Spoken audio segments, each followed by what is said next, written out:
May tama din itong abogadong to no? Mantakin mo isa kang witness sa isang kaso o sa particular na pagkakataon nito, impeachment. Tapos sasabihin mo, oo sa tingin ko may hinire na si VP Sara Duterte na papatay kay Marcos. Nung tinanong ka kung may personal knowledge ka, wala. Anong tawag mo dun? Naturingan ka abogado Hearsay yan Wala kang personal knowledge pero kinungklud at inaakusahan mo na yung tao. Hindi ka ordinaryong nagbibigay lamang ng opinion. Ikaw ay witness sa pag-aakusa.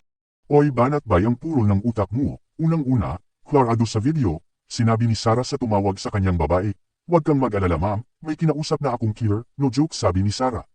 Oy, banat bay, anong mali sa sinabi ni Atty. Lotok na, oo sa tingin ko may na-hire ng killer si Sara, si Sara mismo nagsabi na, "Huwag kang mag-alala ma'am, may kinausap na akong killer," no joke, at natural talagang walang personal knowledge si Atty. Lotok, kasi hindi nga ni-report ni VP Sara ang kasong yan sa NBI. Dapat bilang isa sa mataas na opisyal at isang abogado ay ni-report niya yan sa NBI o sa PNP. Para maimbestigahan kung talagang totoo. Kaso napaka-posibilidad niya di totoo kaya di niya na-report.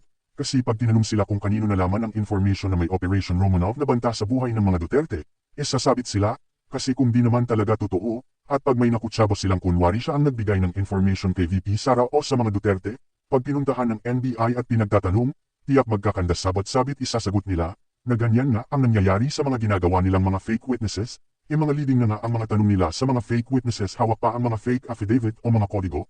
Nagkakanda sabit pa ng sagot, yan ang dahilan kung bakit walang personal knowledge si Atty. Lotok. Sa kung talagang may inupahan ng killer si Sara, bakit naman tatapatin ni Sara ang NBI na may inupahan siya, at bakit naman ipapakalat nila kung sino inupahan nila?